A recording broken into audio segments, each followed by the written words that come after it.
The foot posture index is a diagnostic clinical tool aimed at quantifying the degree to which a foot can be considered to be in pronated, supinated, or neutral position. It uses 6 different measures with different criteria that you score from a -2, -1, 0, +1, +2 to determine whether the foot is in pronated or supinated position. So this first one is the Taylor head palpation. It's the only criterion that relies on palpation rather than observation.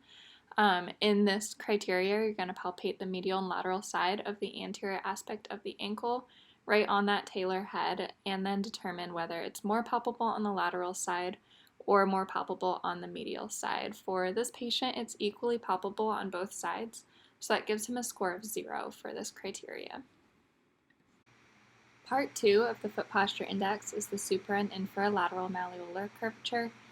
So while the patient is in a neutral foot standing, it's suggested that the curves above and below the lateral malleolus should be equal. However, in a supinated foot, the curve is straighter below the malleolus, and in a pronated foot, the curve below the lateral malleolus is going to be a little bit more curved.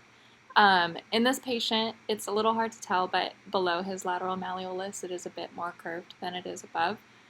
So because that curve is more concave below than above, you would give the patient either a 1 or a 2. Since it's not so markedly, I'd give this patient a 1. Part 3 of the foot posture index looks at the calcaneal frontal plane position. So we're looking at the neutral calcaneal stance, seeing whether the foot is a little bit supinated or pronated. For this patient, we are looking at the angle of the calcaneus in comparison to the ground. This patient's a bit pronated. I would give them a 2 on the foot posture index for part 3. Part 4 of the foot posture index looks for bulging in the region of the talonavicular joint. So we're looking just underneath that medial malleolus there, but before the calcaneus. And we're looking for either a divot or a bulge in that area. For this patient, it looks like the area of the TNJ is flat, so I would give him a 0 on the foot posture index score for part 4. Part 5 looks at the height and congruence of the medial longitudinal arch.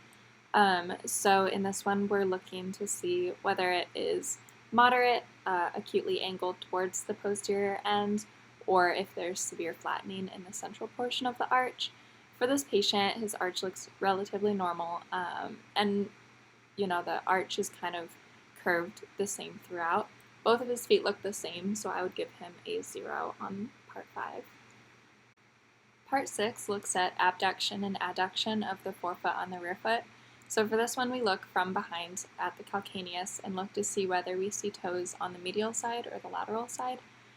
Toes on the medial side would indicate a possible supinated foot, and toes on the lateral side would indicate a possible pronated foot.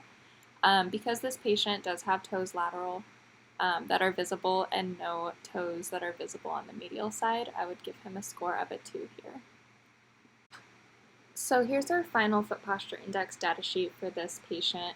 You can see his total scores on both his left and his right foot are +5, which is within normal limits. Normal values are between 0 and +5. Pronated would be between +6 to +9, with highly pronated being 10 and above. Supinated would be -1 to -4, and highly supinated would be -5 to -12. So you can see here that this patient is considered normal, but is in that higher level category of the normal limit.